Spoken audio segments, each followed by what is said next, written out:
Hello, everyone. Happy Hanukkah, and welcome to the TweetCap. Matt, how you doing? I'm doing very well, Ryan. Happy Hanukkah to all our Jewish listeners, and Yes. not too bad on this pretty warmish for a December day compared to the last few days. Yeah, we had snow yesterday here in New Jersey, so Yeah, little flurries here. that was kind of cool. Mhm.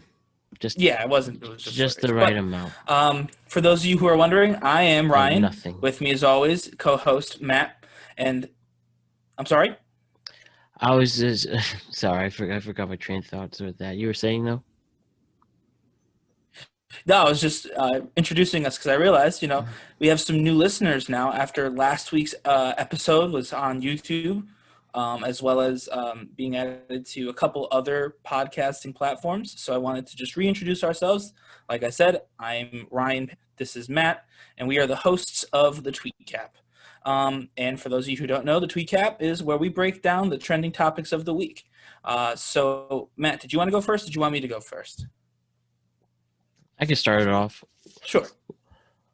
One of the interesting things that it happens every single year, even in a pandemic year, and has gone on for as early as 20th century, is Time Magazine does its annual Persons of the Year.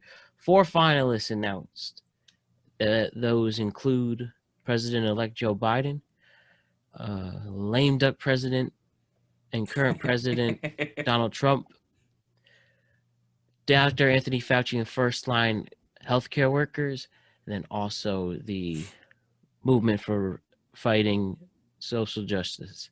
Sorry, fighting social injustice. And I feel that, I mean, when we talk about the best person of the year, we're talking about influence, whether that influence is for a negative or positive reason, and which we've seen throughout history. Hmm. Whether it's Adolf Hitler winning Time Persons of the Year, I believe Osama bin Laden was nominated in 2001, and obviously they were got the influences for the horrible, unjustful reasons. But then we have people like President Barack Obama or Martin Luther King, who wins the award for a legitimate improvement and made a positive impact in society. So, having said that, I feel that it should fairly go to the all the great men and women who are frontline workers in our healthcare field and Anthony Fauci. Though it's obvious that at least in the United States that the war against COVID is continuing, we at least can appreciate all the brave men and women who have helped us through this awful time, working ungodly hours, working in insane conditions. And we like to thank all those, and I think it's only right to honor all those men and women, all especially in the front line, as the well, it's person, but I guess the plural people of the year. Do you feel the same way, Ryan? I do. I think honestly, all four of the finalists meet the criteria, Mm-hmm. including the current president. Obviously, his influence and his impact on this country and the year that we've had is you can't pretend it's not there. Mm-hmm. Um, Honestly, I think the person who did the least would probably be Joe Biden, President-elect Joe Biden. Who, I mean, Mm-hmm. he's not president yet. All he did was win an election, which I mean, big. We needed that, but personal opinion, we need that. But yeah, I don't know if we can put 2020 as the year of Biden. Um, if for no other Yeah. reason than he didn't do much. But I think that it's actually not to compare the two. But I watched The Masked Singer pretty religiously now at this point. Mm-hmm. And this year, one of the contestants. I won't spoil it anything. One of the contestants was Dr. Elvis, the Mm-hmm. singing doctor who kind of got very very popular viral video. He was singing I think Imagine by John Lennon. Oh yeah. Um, on the internet, and he was one of the people who they had on this season. And Mm-hmm. I was talking to Melissa, and I was like, I'm glad they took the time to put him on this season because he'll never be on another season. It doesn't make sense for Yeah. him to, he's not a big enough celebrity to really be, on a show like that, which, I mean, not that you have to be that big a celebrity, but it's just, this year is COVID-19. Other things happened this year. Like I said, we did have an election. Obviously, we've seen a remarkable shift in the way a lot of people talk about race Right. and police violence. But I don't think those things are going away. I really don't. And I'm hopeful they're not. I'm hopeful that we'll continue to have those conversations and see changes based around those things. Same here. That's just my opinion. I don't, nothing special there. But this year, the frontline workers, and I know they have Dr. Fauci's name specifically, and he would likely be the front of the magazine. He would be the photo. Yes. But I think Dr. Fauci and I think frontline workers, scientists, the people who have worked to kind of figure out what's going on, figure out how we can stop it, and of course treat people while we were trying to figure out how to get a vaccine together. I think those people need to be the ones that get celebrated this year, because 2022, like I said, or 2021 rather, it won't make sense. And that's fine if they go a different way. It's not like you need to honor everybody, but 2020, this is the moment to give those people who frankly don't ever get a lot of attention, nurses, people who work in hospitals, not just the doctors either, the entire team, the entire staff. They don't get a lot of credit for what they do. Doctors get a little bit more, but not a lot. In 2020, it's basically tailor-made for them. So I think that's who they should pick. I'm glad to see they're being considered, if nothing else, just to really kind of highlight how important frontline health professionals have been, and how important healthcare is. Hopefully, we don't give them a magazine cover and then, go back to the way things were. Hopefully, once we get things settled in, we look at a new way to handle health issues in this country, and health workers in this country, to make sure they're safe, even when there's not a pandemic. So that's what I think. Don't forget them. And we don't forget them. Exactly. Can't forget them. So, Ryan, what is the second story? What do you have? So the second story, well, I have a few stories, but the one I want to talk about right now is about the comments made by the former Israeli defense minister for space. I'm probably saying that wrong. But this guy, he went. I don't know. He seems a little wacky to me. But we were just talking about the monolith last episode. Yep. And now this guy comes out and says that there are aliens, although he didn't confirm that they were in Utah, but he did confirm that there's an entire federation of them, and we're apparently allies with them, which is good. And I guess he and the aliens convinced President Donald Trump, who is also a part of the Federation, not to tell everyone, because humanity wasn't ready. So Yes. Two questions, two hard-hitting questions. One, is it true? And two, are we ready? Well, sometimes things in this world like to be parodies of themselves, and I figure this is some coincidence if it's actually called the Galactic Empire. Sounds Federation. like something. It's a Galactic Federation. Yes. Assuming it's from Star Wars, Star Trek, Doom. Right. It was stuff. really nice of them to use not only English but human language. Yeah. It was really nice of them to consider doing that for us, even though we don't know they exist. So, I mean, there's that. I really haven't heard since that story broke earlier in the week much traction since then. You'd figure for such a major milestone, like proving there's extraterrestrial life, you'd think that story would keep going and growing. But it seems the story just died out since it broke on Tuesday. So, and I just think something that was just I don't know. Do you think? I just don't think it's legitimate. Do you think this guy saw the monolith story? Because honestly, the monolith story lasted longer than that one. Do you think he saw that and said, "Now's the time to say something wild about aliens"? Um, like, I mean, I found more when I looked. Like, other people have started talking about it. Yeah. People who have always been in aliens, and there's real people who study like aliens. I guess.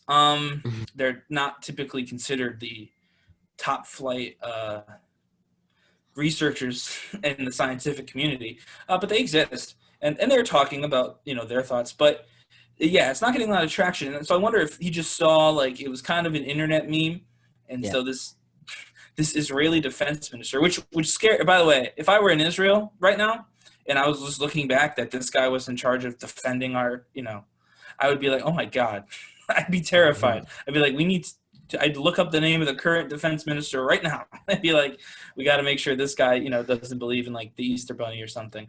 But yeah, do you think he just saw it was going like aliens are having a moment right now? I don't know. It makes no sense to me. Like I almost believed it just because why would you lie? Like we don't even know who this is. You know what I mean? What does he gain from just saying this? Nothing, assumedly, right? Besides us talking about him in some kind of clout whatsoever, But is it clout if we think he's crazy? What do they say? They say that no such thing as bad publicity. So I don't know. It's yeah, if he ends up on like Israeli TV hosting their version of The Price is Right, then you're right. That's what it was for. But I mean, assumedly he's a foreign policy expert. It doesn't make sense to me. I mean, I think we should check on him. I think I don't know, his family, his friends, his former employees. Someone needs to do a wellness check on that guy. I think, and I mean, maybe we're wrong. Maybe he told the absolute truth, and it's just so strange that we're assuming it's fiction. But I mean, I'm not so proud as to say I know all the answers. But I mean, it doesn't make any sense. Like you said, if it were real, and he spilled the bean. I mean, his story was, I stopped Donald Trump from telling us it existed. Then why did you tell us, dude? I'm sure that yeah, I think that's the funny part almost. That Right. He was like, yeah, you guys are welcome. He was going to spoil it. And I said, you can't do that. And the aliens were like, they backed me up. But then he went, so the aliens tell him, like, if you say it, it's okay. and low key, I feel like President Trump would try to Oh, yeah. I do mean, that type of bomb like that. But I think it's just another hoax in a world of someone getting attention, personally. I think so too. And I mean, like I said, President Trump has definitely been having a very public meltdown for over a month now. So 40 if he days had to this, go. if he had this information, I feel like he would have told us already. That's what I think. That would Just in be spite. distraction. Right. He would have said something like that. Or honestly, he probably would have blamed the aliens on the loss, but he hasn't done that yet. So he's blamed everyone else. And now Texas is too. But we're not going to talk about that today. We might talk about that next week. We'll see how things shape up tonight and into tomorrow morning on the Texas Supreme Court case. I won't say any more than that. But you had another story, kind of a continuation from last week, didn't you, right? Yes, so we have HBO Max. Another update with them. They decided, or I should say, Warner Brothers decided, the big conglomerate Warner Media, they decided that Warner Brothers is going, in 2021 specifically, that they will release all their theatrical releases the same exact day they will release them on HBO Max. And again, some of these movies include big franchises, whether it's big blockbuster movies too, whether it's Dune, In the Heights, Fast and Furious, a bunch of other stuff is coming up. So obviously, big deal.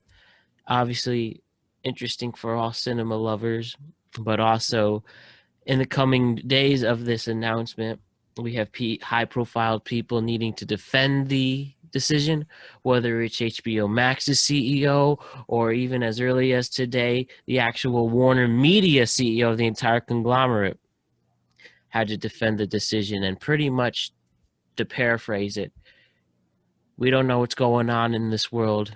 This pandemic is stretching out longer than we expected. We have all these movies that we have to show, we have to put out there. We're just doing this. We're just doing what we can with this. Some people are saying that this will kill the film industry. Some people are saying that this clearly ends the streaming wars, with streaming by far winning. And well, I think this is just clearly a circumstantial decision.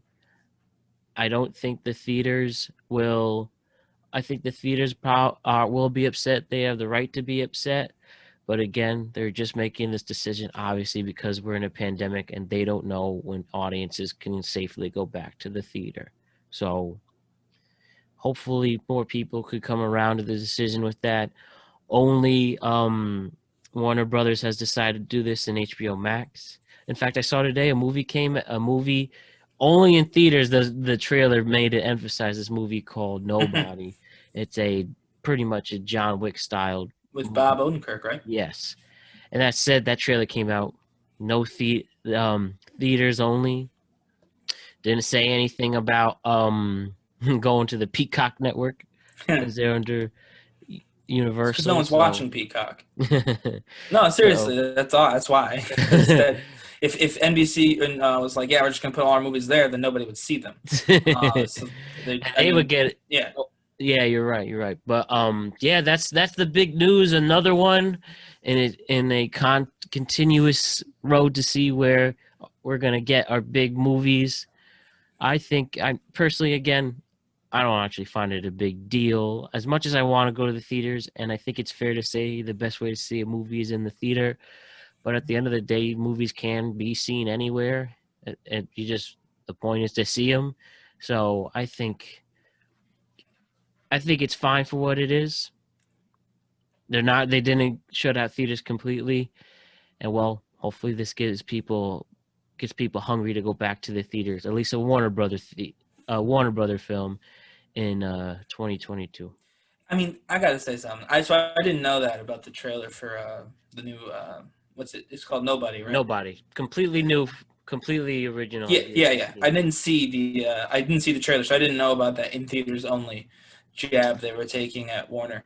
I mean, honestly, at that point, I mean, you said it was NBC, right? Yeah, that would be. That's NBC just bad Universal. taste. That's just bad taste, and I hope the movie flops. And I feel bad for everyone else who worked on it. But it's dangerous to go places right now, and some people are willing to take that risk. That's fine. I'm not. You know what I mean? I'm not. So I don't have to worry about it. I'm not going to go to a movie theater. So if a bunch of people want to go sit into a crowded theater and watch a film together, or a not crowded theater and watch a film together because they have to socially distance and they can't fill the capacity anyway, then that's fine. That's on them to do, and hopefully they stay away from me and my family until they get tested, and they know that they're safe to be around and healthy to be around. But for everyone else, it's still dangerous to be out in a large group, especially to be inside in a large group. And Warner is taking a step that, frankly, a lot of other companies could have and should have been taking and didn't. Warner has come to the conclusion, rightfully so, that they're worth a lot of money. And frankly, people will watch these movies anywhere. They know people will see these movies. It doesn't really matter where they put them. So they're already worth a lot of money, so they don't have to worry about because, I mean, it costs more money to see a movie in a movie theater. Yeah. That's what people don't get. People have HBO, and they pay whatever a month. Yeah. And they get access to everything. Whereas if you watched everything on HBO in a movie theater, you'd have to pay for all those movies. And it's like $40 to go see a movie. Right. Especially, then you start adding other stuff onto it. You never really go to a movie alone, so you're always paying for multiple tickets. So I get why it makes more money for them in the theater, and obviously they have the actual theater to pay as well. But it's greed. It's greed on the part of these other companies to try and make this look like a bad idea. And I told you when we saw Christopher Nolan, a director whose movies I will never see again. And I like the Batman movies, by the way, and I'll never see them again, and that's all right with me. He's always done his movies for Warner Brothers. He has, and hopefully he leaves, and then he can go. Maybe NBC. They seem to be in the business of making people go see a movie theater. Sorry to interrupt. Yeah, go for it. But what did he say for the audience who don't know? Christopher Nolan was very upset He clearly doesn't like HBO, and that's fine. He didn't have to like HBO. He said it was the worst streaming service. But he was saying that there was a lot of great actors and or great movie stars and great directors and filmmakers who went to bed thinking that they were going to be working for the premier movie studio, and then woke up finding out they were working for the world's worst streaming service. So clearly he's not happy with this, but at the same time, who cares? Yeah. Like, we'll go see a Tarantino movie or a Scorsese or a Spielberg. Like, really, Christopher Nolan has decided he can speak on behalf of all of the greats. And I do hope that the greatest movie stars that he's referring to come out and publicly say who they are too. They should, if they really believe so strongly that the only people who should be allowed to see their movies should have to pay $40+ to do so and risk getting a deadly virus. If they really believe that their work is worth that much, then they should absolutely publicly state that. And then I know that we should probably stop watching their movies as well, because that's insane. More people are going to see these movies now that it's on HBO. That's a fact. Yeah. That's just a fact. That's a factual statement. More people are going to see these movies now. For sure. HBO has literally millions of people on that streaming service, and Netflix is the same way. This does pretty much put the streaming wars to bed, though. Anyone who just signed, like, I know Jon Stewart just signed a new thing with Apple TV or whatever. Yeah. He got hosed there because it's not going to catch up. HBO and Netflix are the only two streaming services that anyone considers legitimate at this point. Everyone else is niche. Everyone else can fill a little void. Honestly, I think Apple should kind of see if it can fill some of the Quibi hole. No, seriously. Like, it's like already on your phone. Everyone has an iPhone, so just make it so they're like quick hits you watch from your phone, because we all have Apple phones for the most part. One thing, what's interesting about Apple that kind of relates to this, to see if they're going to try to get, as you said, it's clear with that the Netflix HBO Max going neck and neck. Yeah. Apple actually bought Scorsese's new movie with Leonardo DiCaprio in it. It's being filmed now. So again, Apple did. Scorsese should see if he could revoke that. Netflix will pay more. Do you think that the Hulu Disney, since they're both owned, Disney actually technically owns the majority of Hulu? Because you could buy the Hulu Disney Plus pack. Do you think they can do you think they can get neck to neck with HBO Max and Netflix? To me, and again, I'm not talking, we don't have any business inside the two of us, but to me, they both fill a niche. Like, Hulu for me is, they have some original stuff, which is pretty good. I'm watching, what did I watch? Community off it? I don't remember what I watched now. It was a movie. Oh, I watched the movie, and I honestly don't remember the name of it, but I also watched the Hillary Clinton documentary, which was Hulu exclusive. That was pretty good. And like I said, Disney owns Star Wars. Yeah. So Mandalorian. The Mandalorian, but it also owns Marvel, so they can make new Marvel content on Disney specifically too. So I think adds people another story.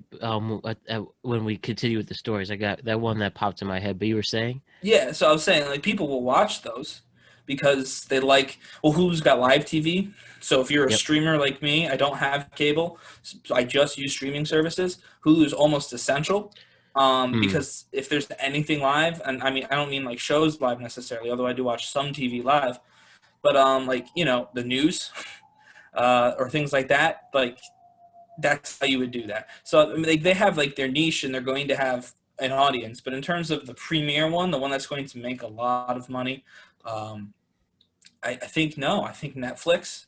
Just because it was the first, it was the original, and so it's got it'd take a lot for Netflix to lose. Not saying they won't, and then HBO, because as much as I said, Netflix is the original. HBO's been around longer. It's got a deeper kind of understanding of the industry and how it's changed. But clearly, those are the two. And just last thing, do you think Amazon, at any of Jeff Bezos and Amazon, is they have a lot of money too? They won Borat. But they do, and I think honestly they should just do that.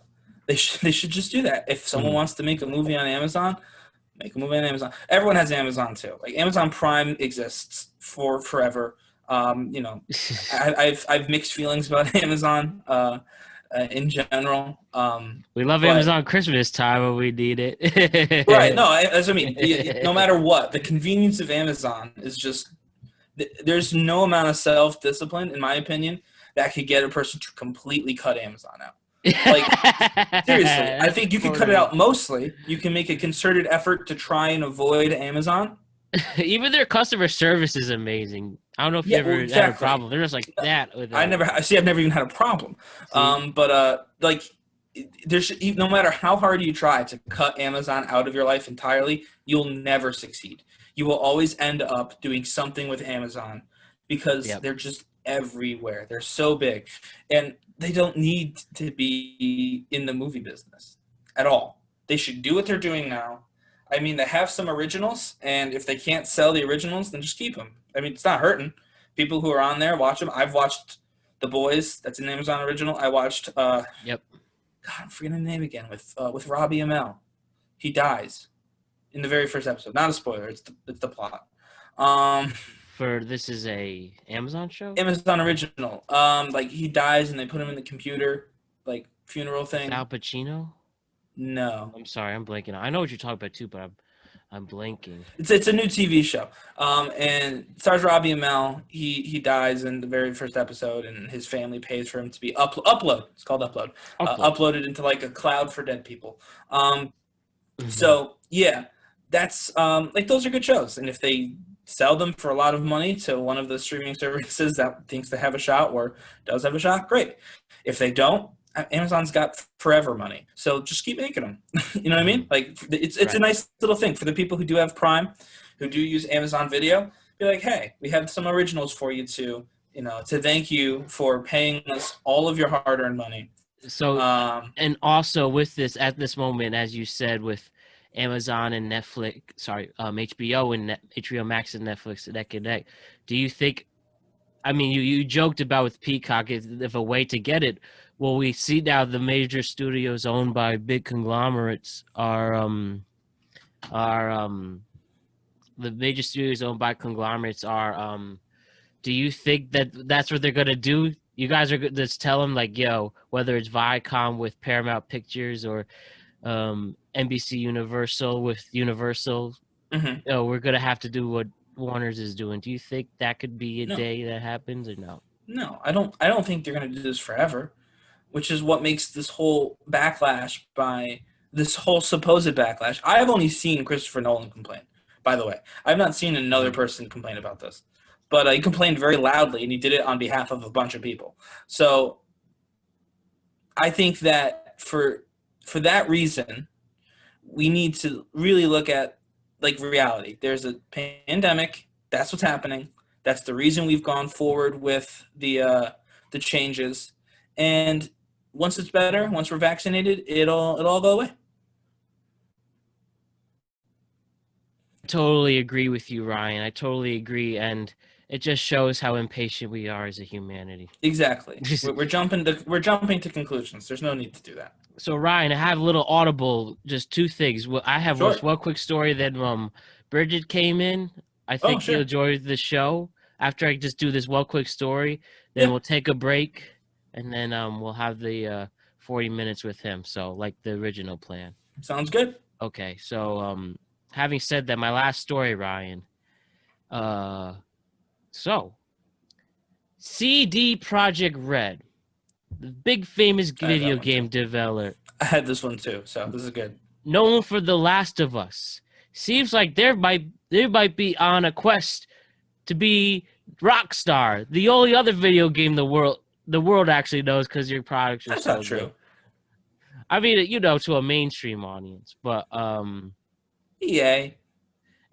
so having said that, Project Red announced Cyberpunk 2077 looks like a humongous video game, a huge original new video Mhm. game is coming out. It was announced today that the game launched this week, and they sold 8 million copies prior to its launch. 8 million, and this is spreads across the new gaming consoles: PS5, Xbox Series One, Xbox One, PS4, and the PC. And it looks like It is on its way to being one of the biggest video game launches of all time. So Ryan, as someone who is part of that 8 million people, you ordered it. You told me. I didn't pre-order. I'm not part of the 8 million. But okay, but you are getting it though. Yeah, it's downloading. So I think it's interesting now. If this is another thing, great movie stars might have a chance now to be the feds of video games. It's Keanu Reeves. Because Keanu Reeves is the literal star of this video game. But Ryan, can you talk to me about the? He's not the star. You're the star. He's your co-star. Oh, okay. But Ryan, could you tell me what first why you personally are excited for the game, and are you ready to see this? Are we gonna? Do you think we'll see something like a Fortnite type of way this game could ruin the mainstream, or at least a Call of Duties? So here's the difference. Do you think this is legit? So I'm excited about this game. However, this is the type of video game that I typically play. I mean, I play Call of Duty. I suck at them. I've been made fun of by children before during Call of Duty sessions. And my buddy Rocky, that's the sound I play with. Like, I've shown him the messages. One person requested. They're actually very nice about it to the point that I listened. I was playing and someone sent me a message saying, "Please leave." They said please, and so usually you get the "get wrecked, fool" or whatever the nonsense people say, gamer talk. But he just a message like, "Please leave." So I did.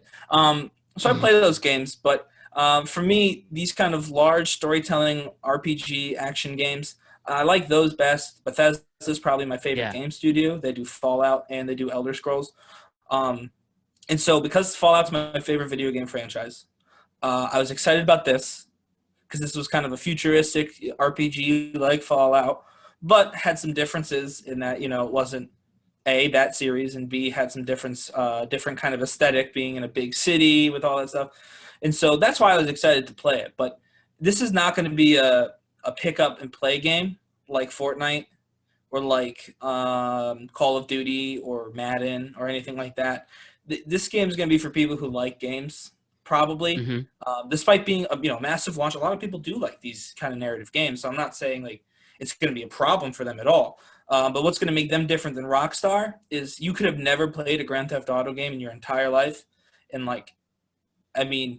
provided you're not playing the story, even if you are, but you can A, not play the story, which is important. You can just drive around and do whatever you want.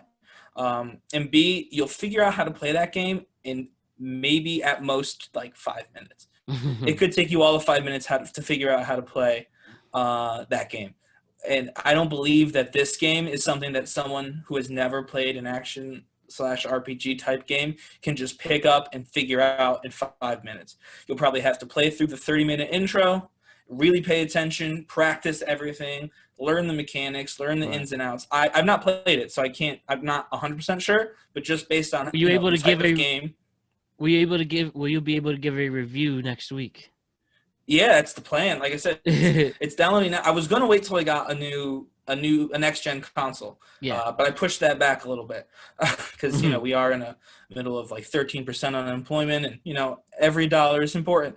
So I pushed it back a little bit. However, I know that if I get it digital, if I don't get a hard copy, then I can just transfer it over. So that's what I'm doing. And I know I'm excited for your review. Yeah, I am. Everybody's excited, and it's going to be a good time. And Ryan, we have our next guest waiting in the next room, so we're going to just take a little break, guys, and then when we come back, we'll have Bridget St. Brown from YouTube fame joining us on the TweetCap. Sounds good. All right, great. This is still recording. I'm going to let Bridget in. Bridget knows the gist. Okay, good. So we have some new stories. So Bridget, because as soon as we hit admit, we got the 40-minute mark. Right, because it goes to 3 people. So we're going to let him in right now. All right, Bridget, you see? What's up, guys? How's it going? What's up, Ryan? Do you hear me? You hear my echo? No, I don't hear any echo. I'm surprised because I could see where he's sitting in relation to where you're sitting, but I don't hear anything. Bridget, you don't hear anything? Now I hear something. I hear a little like what's Can you put just can you connect the mic and just connect that mic? This mic? Yeah. Is there USB?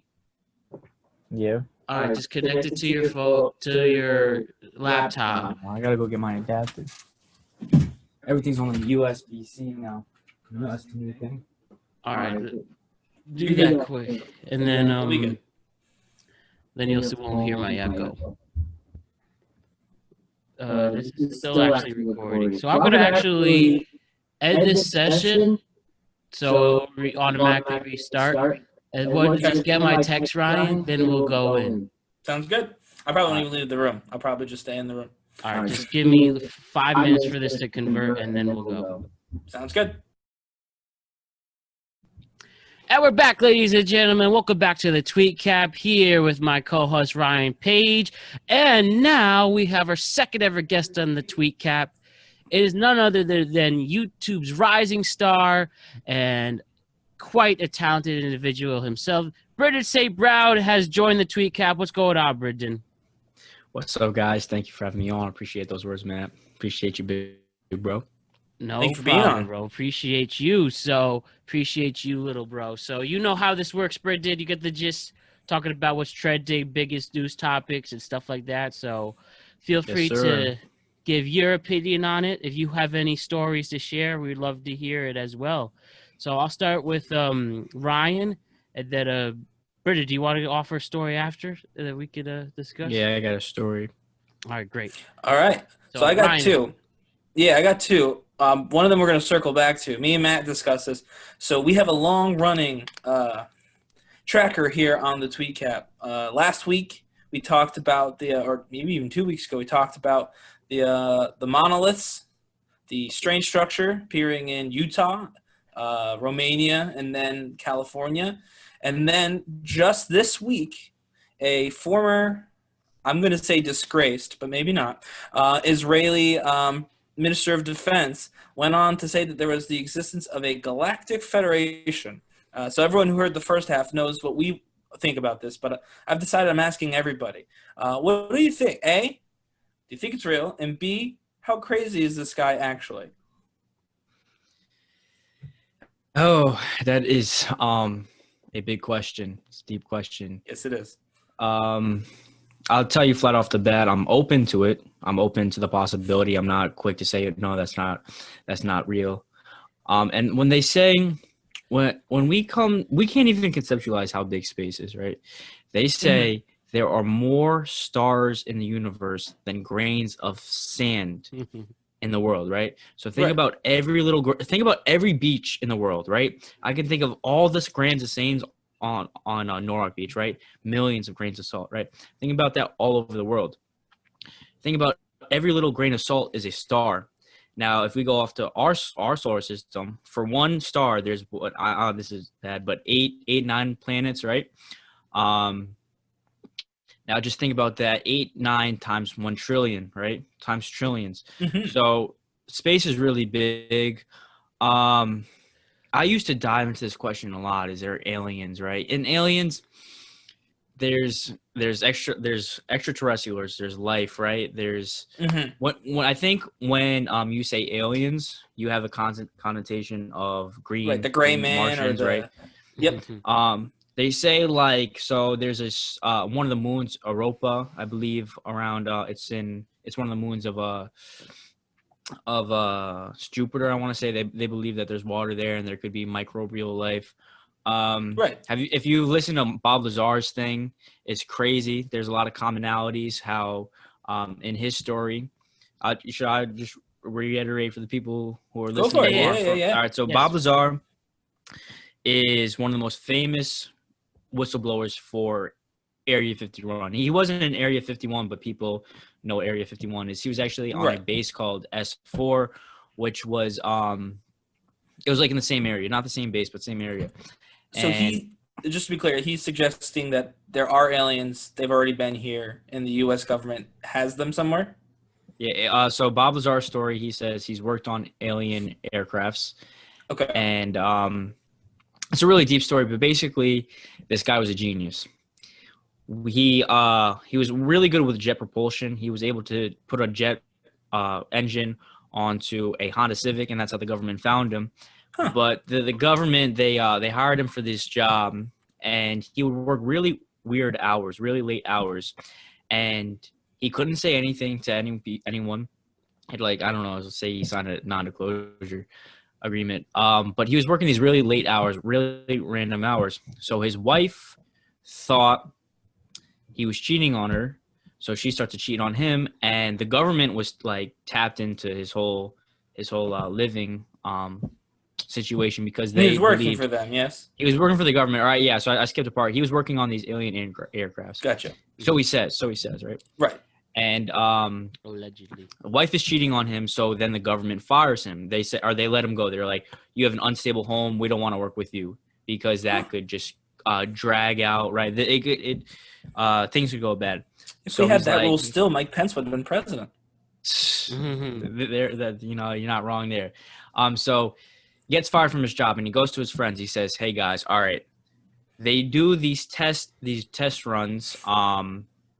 I'll take you guys out into the desert. They do these test runs on these aircrafts every Wednesday night." So he took his friends and they recorded it. But mind you, this was like 89, maybe 1990. So the camera quality wasn't there. It wasn't that good. And basically the government like wipes away his record, and he's got a really long story, and I'm missing details. But basically, Obviously, this guy, he claims he was working on these alien crafts. But he's got a very interesting story is there's no records found about him. He said he worked at MIT, or he went to MIT and he worked at all these like places, but you can't find any records. And so he paired up with this investigative journalist, and they found that he claimed he worked at what was the name of it? Like, I don't know, some engineering like place, right? And they found his name on a directory, but the government or people claimed he didn't work there. They wiped away his record, but they found an old picture of directory that he worked there. But he says there were three technologies. There's three technologies he described in 1989 that are now later to be they didn't exist back then, or they weren't known. But he claimed these three technologies, and now they exist. One of them was a hand scanner. So he said you would put think about like a movie, right? You put your hand they have your to a door hand saved in it. Men in Black style. Men in Black, exactly. So that didn't exist when he claimed it, and now later it exists. He describes this element one. It's like 115, element 115, and that was how they powered these aircrafts. And they said that this element didn't exist, and then that was in 1989. In 2013, a German physicist came out and he said this element does exist. So those two big things in 1989. I'm forgetting the third evidence, but if you want to look more into this, there's a Netflix series on this called Flying Saucers Bob Lazar, but he was a very famous guest on Joe Rogan. So that's how I know about it. And if you go back to the Joe Rogan clips, that's where you can find all of it. So I'm very open to it being possible. I'm very open for aliens, extra life. Is this guy credible? That's something I don't want to get too invested into it because that's something we'll never find the answers, right? Don't want him to break your heart. It's just one of those things, like you can get too invested, but you'll never find out. However, though, it's interesting. Reagan, right? This guy is like 80, I believe, and he made Ronald? claims. Ronald Reagan. So no, this is a different story, but Ronald Reagan's. They said towards the end of his life, he was starting to get dementia, and he was saying like, we all have to band together when the people up top come over. And now the Pentagon released these UFOs. Now they don't call them UFOs anymore. They call them unidentified flying phenomenon. They put a P instead of an O. Yeah. Phenomenon. Yeah. So I'm very open to it, but it's one of those things I thought it long and hard when it comes to aliens, comes to extraterrestrials. There's so much on this planet that I don't understand, I don't know, and I want to learn, and I'm trying to figure out before I can figure out what's outside of this earth. So I try I'm very open to all the possibilities, but I don't try to get too invested into it because it's something that like I can get so emotionally invested, but you'll never find out the information. We'll know one day if aliens come down. But what do you guys think? So it's interesting you mentioned Reagan because I just watched that documentary. We talked about this, the three of us, but I just finished it. And yeah, Ronald Reagan's son just went on record for this documentary like, oh yeah, my dad was absolutely out of his mind when he left office. So interesting that, like I said, it was around the end of his time in office that he was like, by the way, the people up top are coming. Because, I mean, he took it to mean religious iconography because his dad got very like freaky evangelical religious. Sorry, evangelicalism is not freaky. The version that Ronald Reagan subscribed to where the people up top were coming down, that's the part that I'm referring to as freaky for anyone listening, by the way. But no, we thought it was interesting that it's called the Galactic Federation because those are English words and human words. And you think, seeing as though we don't even know they existed, like the name would kind of reflect the membership, right? From a failed sci-fi movie, almost. Right? Yeah, it sounds like a Star Wars faction that didn't make the cut, which is weird because they had a group called the Resistance and the First Order. So I don't think we can get too caught up on the terminology Galactic Federation. I think it's more on the fact, those are English words, but I think it's more on the fact that there are a federation, right? Is like people coming to like.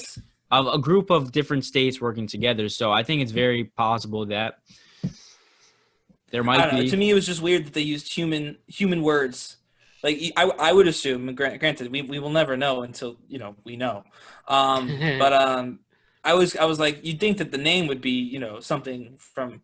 My assumption is the aliens didn't also learn English. That's the translation. They probably like in their language is probably like boo boo boo boo. That's what I'm saying. Who translated it though? This Israeli minister? And how far back does this federation? I don't know. Does it go back since Obama, since the Reagan, or? That's what I'm saying. Like we seem to have like this guy seemed to have a bunch of information that just came out of nowhere.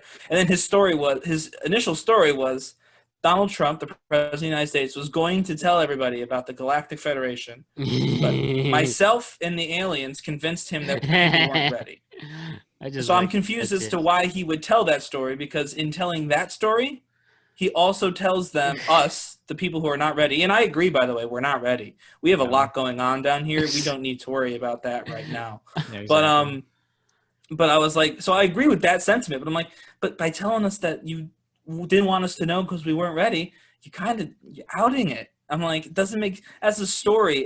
It's missing something as a story. Like he was like, I don't want you guys to know this that we had aliens, so I didn't tell you. Like, it's essentially what he said. I was like, well, but you just told me by telling me you weren't going to tell me. So, I don't know. It was a very weird story. I wanted to hear your take on it because I knew you were going to go way deeper than me and Matt did. We just made jokes about the guy. So, I wanted to give that perspective because you're absolutely right. There's no way that the three people sitting on this Zoom call could fathom the entirety of space. Yeah. So, you're absolutely right. And the idea that there's not something else out there that's alive to at least some capacity would be actually improbable when you really think about it. But that they all got together, formed a federation, then came to visit Donald Trump and the former defense minister of Israel, I feel like that's a little weird to me. That part of the story. You can make it, when you put it that way, it's comical. But once again, I think I'm open to the idea, and I am too. But that part of the story, I think it's possible. I don't know if that part's as sound as the rest of it. The rest of it makes sense, but that last part, that last part's where my hesitation lies. So they say, kind of going back to when we got throughout history, there have been depictions of these sky people. If you go back to ancient Egyptian hieroglyphs, but one thing I heard is after World War II, splitting the atom, creating mass destruction with the atomic bomb, that's when you see an uptick of these UFOs. And now, if you go back to history, right, Roswell, 1950, they say that there was a crashed alien aircraft, and a lot of people saw 51. It. Yes, and right around Area 51. So, I think it wasn't Donald Trump. The people, if these aliens are are in contact with humans. I don't think it was first with Donald Trump. It probably back in '50s would have been Eisenhower. So they just I feel like he would have told us. Yo, we He talked should about it do last so. time. Warning of the military industrial complex. So Well, he did give us that warning, yes. But no, very interesting story. Obviously, here at the TweetCap, we will keep. I mean, it seems like it's dead, but if another monolith shows up, or if this, okay, so those monolith. Yeah, once another thing. It's like those are fake. very interesting. Yeah, I almost think I I'll, since I didn't see it and I wasn't there, I can't say it's fake or if it was real.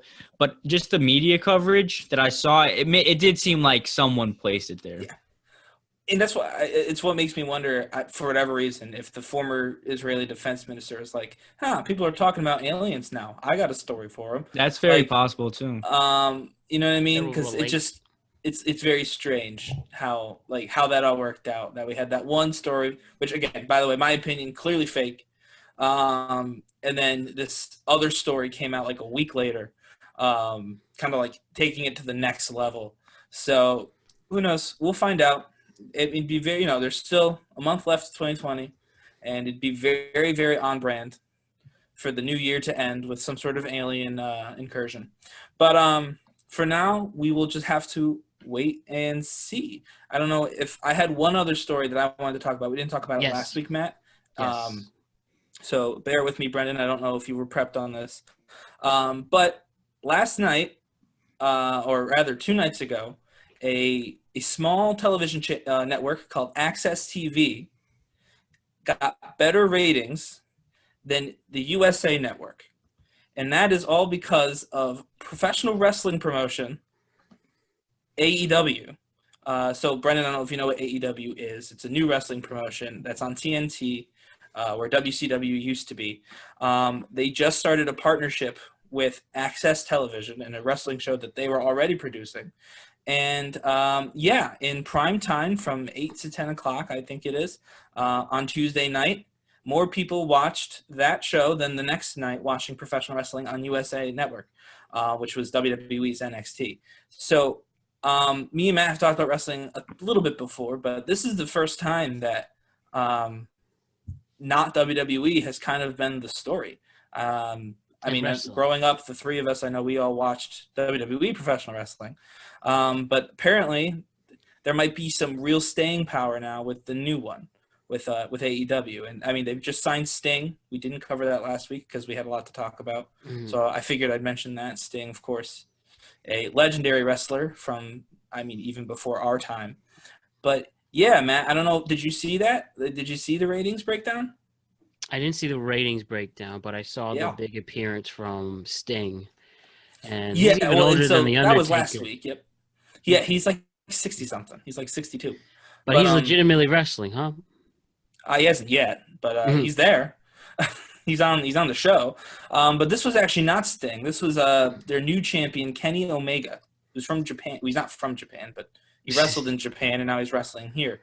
But he's the one who was on Tuesday night as a new champion for AEW. And again, like I said, they got more people interested in Access Television, which I don't even have. I had to watch it on Twitch. I had to make a Twitch account to see it. So more people were interested in Access Television than USA Network. You think there's nothing that Access TV could do to get a better rating on any night than even like a rerun of freaking Chris Lee Knows Best on USA. Right. So basically what you're saying here is that now with wrestling, for the last 20 years, it's always been the WWE and no legitimate competition. Now AEW has legitimate competition, which now might lead to some type of wrestling boom that may even break it to the mainstream again. Oh, no, that's never going to happen. But people like Nancy Grace and all them kind of made sure that's never going to happen. But like, do you see, maybe even Britta, you could chime in where, wrestling could at least be noticed. Maybe people can make memes about it, and maybe you could watch it casually. Make memes. Even watch it casually, but do you think more casual people will get into wrestling with another big ass promotion like that? How about you, Brendan, who's watched wrestling as a kid, but I don't. It's fair to say you don't really watch it now, but like, do you think as someone who liked wrestling as a kid and always has a nostalgic part to it, do you think it could be casually cool again? Well, I will say wrestling has a cult-like following, and not a bad thing. They got a very, very strong following. If you look at the WWE YouTube channel is 70 million subscribers. It's one of the most subscribed YouTube channels, so it definitely has a following. Um, in terms of like it being mainstream, How about I cool, don't. mainstream, or even cool? Interesting. That won't be cool. Yeah, I watch it actively. It won't be cool. I definitely think it's got its place for nostalgia, right? Everyone knows Sweet Chin Music. Everyone knows the Well, of DX course. sign, right? Everyone knows The Rock. Everyone knows John Cena. I don't know. To be honest, I have appreciation for WWE and wrestling, but I'm not as actively watching as I used to be.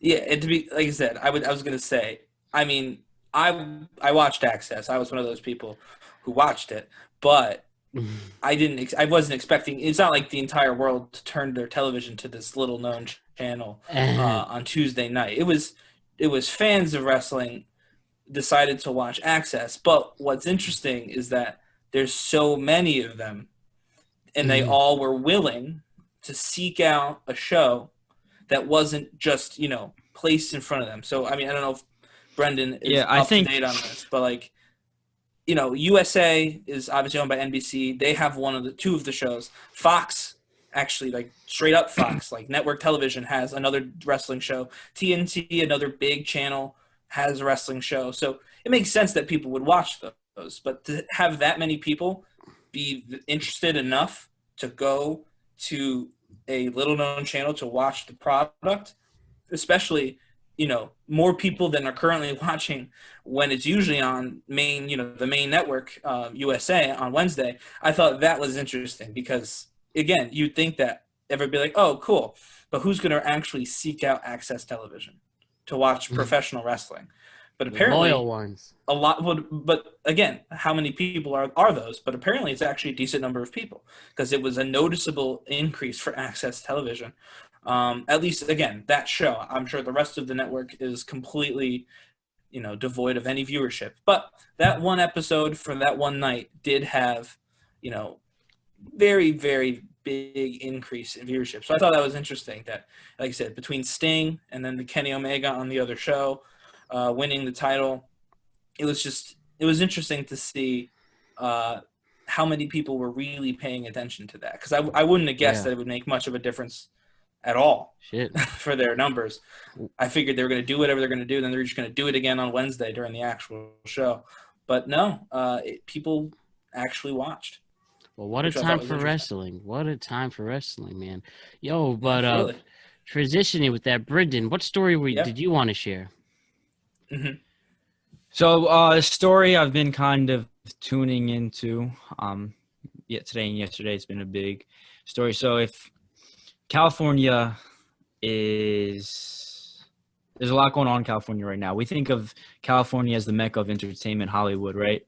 But if you're not in that inner circle of Hollywood and that's all that we see, you can have a distorted view of California. California has probably one of the world's largest problems with homelessness. They say like Skid Row, it's like just cities of homeless people. And there's a lot of businesses being closed down, and it's hurting right now. So there's a story. I think Governor Newsom's his name, and the mayor, whatever, they aren't doing a very good job. In LA, it's Garcetti. In LA, Mayor Garcetti. Garcetti, yeah, they aren't doing a very good job, at least from what I heard, my sources of LA. Now, they shut down all businesses, all restaurants. The story was they shut down all restaurants, outdoor dining, and these businesses are going under. And coronavirus, COVID, we are in turmoil right now. But another problem we're going to find a vaccine. The vaccine's here, right? And then there's going to be ripple effects, right? But I think there might be an even longer economic ripple effect of all these businesses being shut down, all these people losing their jobs, losing their livelihoods, going bankrupt, and it's gonna cause a long-term problem. So this woman, she made a video of, she was crying that her business was pretty much going to go out of business because governor or the mayor and the governor banned outdoor dining. However, though, right outside of her restaurant, the governor or the mayor approved of a movie company to set up. So it looked like this movie like legit like cinema movie companies. It was gonna have. It looked like it would work with over 100 people, 100 plus people, and you're gonna make the argument that you can't social distance when you're eating outside, but you can have a moving company on the same vicinity, in the same premises. And it was a very hypocritical point, and she was crying. And the video went on, it was on Twitter, got like 9 million views. I don't know if you guys saw, if you know what I'm talking about. But that's kind of one story is, I think we elected a lot of people in office who might not be the most fit. I don't think they see the full picture of what's going on, and not making wise judgments, wise decisions. So I would say, and I mean I've made my beliefs on coronavirus pretty well known in the last 9 episodes of the TweetCap, and to anyone who knows me in real life, they don't change when there's a camera and a microphone. One quick thing, and I'm not going to use names because this is not something that was posted online, but our guest last week, Melissa Wilkinson, by the way, Matt, not Wilkerson, but she just got some news from her hometown, small community. I mean, there's like 2 roads. They're both state roads. There's a Stewart's gas station, 2 churches, and a school. That's the entirety of the community. One family there, the entire family got sick. It's from there now spread into other locations because not everybody in the family lives local. Some people live in other parts of upstate New York. It's in New York, by the way, not California. And it's a small town. Everyone said, well, there's no one here. We can stay spread out. No one's sick up here. It's only in the big cities. And it is mostly in the big cities. But there's this prevailing idea that for whatever reason, there's a whole segment of people who are believing it can't be me. And maybe there's a middle ground. Maybe my view of it's going to be me is too much. I won't deny that. But the idea that we can, in any location, be it a major city like LA or a tiny town like Argyle, New York, say it won't be here, so we need to worry about the dollar signs. It's not a good idea. It's a gamble. I won't say it's not a good idea. It's a gamble. If you're a gambler and you gamble on it and you make out big, you make out big. That's how gambling works. The reason I don't gamble is because I never win. And in a situation like this, now again, that's hypocrisy. The fact I don't know how they're doing. You said it was a movie, like they were making a movie on the same vicinity, so they got. I don't know how you could possibly do that socially. Of 100 plus people, but you couldn't have 15 people sit outside for food. So I think it's I don't see at all how you could possibly make that happen. I guess the only thing you can maybe say is that people don't linger quite as much. Whereas when they're eating, they sit there without their mask more frequently. But honestly, I don't know. And I would agree with the woman that what she saw while she was closing her business, to see another business open up, granted not a business, but to see another, another project open up right across from her, is absolutely, again, it would be heartbreaking for me, and it doesn't make any sense. But at the same time, I don't think the right answer is to say if the movie can be open, she should be open. The right answer should be if she has to close, the movie has to close. And we're so close. We talked about it last week. For anyone who's interested in learning more about how the vaccine works, the science behind it, not just me and Matt rambling about vaccines, please listen to last week's episode on all podcasting platforms and YouTube. We break it down very well with someone who actually has a little bit of knowledge. But we are literally in the finish line. While we were talking, we just got the FDA's just received. They didn't clear it yet, but they just received letters of support from an outside expert panel telling them that they should grant the emergency authorization of the Pfizer vaccine. That Same just one broke that's right been now. authorized in the UK. So we could, if they take that tonight, we could have vaccines, not to everyone, not even to most people, but we can have vaccines out next week. We are so close to being done. And you're going to have to rebuild society afterward. But you can't rebuild society if it died. And a restaurant going out of business is tragic, but the owner of the restaurant dying can't be replaced.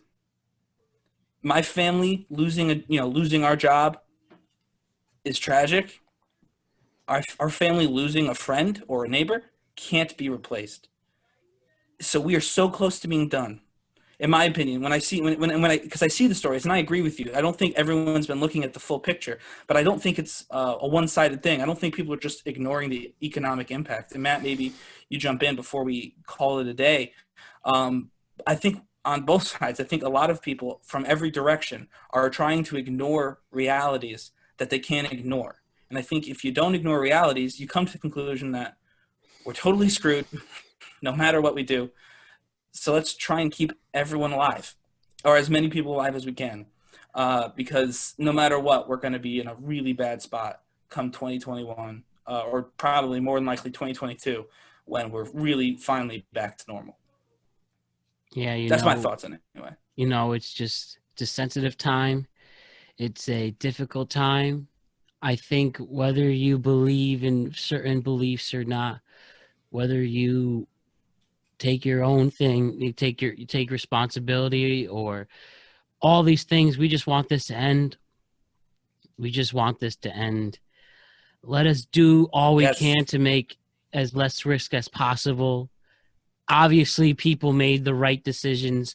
A lot of people made a lot of wrong decisions handling this vaccine. But at the end of the day, we really had to learn on the job. Yeah. And we've made a lot of mistakes since then. But at least what we know now, what lessons we learned, let's just get people vaccinated. Let's get this done. And then we can point fingers and say, I told you so. I don't think we should point fingers. I think we need to fix it. I know. No, of course, you're right. We need to fix it, but I'm just saying what I meant by that is like we can debate after the fact. Did we right or wrong side of history? Hopefully, it's not immature, like pointing fingers and yelling. And hopefully, it's legit discussion in like a Ken Burns 10-part documentary that goes through the months of 2020. But well, it's funny he brought up Newsom because we actually talked about him. He got roasted on the Congress floor by that guy from like Long Beach or whatever. Right. But who threw massive shade at him. You should listen to that episode. I don't know if you saw that. Or about not, what? There was some congressman from California who, when when Newsom went to some party or whatever, after telling everybody not to go to parties for Thanksgiving, and then he went to he got caught, no mask, all these. This is the thing I say about politicians. Don't look for politicians for salvation. There's a lot that you can do. There's a lot that's in your control. Before you got to take care of yourself. You got to partake in your own rescue. And all these politicians are about their money. So that's hinting. That's what you should focus on. But yeah, it was this guy who went to the Congress floor, Congressman, I forget his name already, Tom something, and he wrote a letter of support for the governor. He's a Republican. He doesn't actually support the governor. Supporting the governor for breaking, quote, his own stupid rules. So we've talked about Gavin Newsom and his inability to keep a coherent message before. I think when we look at some of the other places, we realize that for all of his many, many flaws, the de facto leader of this area of the country, New York Governor Andrew Cuomo, who I'm sure is all about his money, just like everyone else. But he seems to have handled himself. Oh, yeah. And handled the messaging around this like leaps and bounds better. East Coast, baby. People on both. Yeah, exactly. East Coast. Best Coast. Doesn't rhyme, though. So we'll have to work on that. I think every state is in a red danger. I like it. I think every state except the three of us, Rhode Island and Hawaii, are all in the red. Oh, I'm sure we're in the red here. So, well, the number said that we aren't, but as of at least Sunday, so I don't know. Yeah, we were pretty bad for a while, so hopefully it improved. I haven't heard anything. Do you have yet, anything but- else to add on this, Brendan, before we say goodbye? No, just thank you guys for your time. Yeah, Sure. thank you for coming to talk with us. I hope Appreciate you you. want to do this again. I hope you want to do this Most again. definitely. For sure. But with that, I'd like to thank everybody for tuning in to the TweetCap today. Thank you to our guest, Brendan St. Brown, for coming on. You can check out Brendan St. Brown's content all over YouTube, including all the great motivational things he has. You go to Brendan St. Brown on YouTube, right, Brendan? And where else can we find your content? Yeah, check me out on IG, Brendan St. Brown 300. If you go to the lax.com Instagram, you'll probably see my face. So I'm out there. All right, great. And with that, Ryan, do you have any last words before we say goodbye?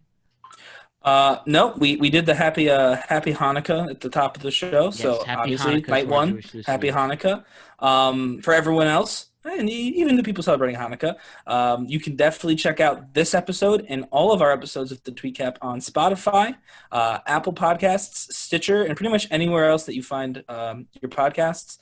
This episode, along with our first ever guest, are on the brand new TweetCap YouTube channel. So definitely go and take a watch if you're inclined to do so. And I promise, by the way, that the archived 7 episodes are going to be on YouTube. We're having an issue locating all of them, but I think we've found pretty much all of them now. So we're going to give those a quick polish and get those up on YouTube as quickly as possible. But from now on, all of the new episodes will be on. So YouTube, you can count on for all of your TweetCap episodes, as well as the traditional podcasting platforms. Sweet. And yeah, you can find me on Instagram at MattBrown300, Twitter MattBrown31, where we can find you, Ryan. At RPP95 on Twitter, same as always. Sweet. And also check out Productive Conversations podcast hosted by me every Monday and Thursday. Yep. And with that, thank you, Brendan. So long. All right, thank you guys. Yeah, thanks. I'll see you later, Brendan. I'll see you later. Brendan. I'll see you later, Ryan. And Absolutely. have a great night, guys. All right. Have a good night, bud. See ya.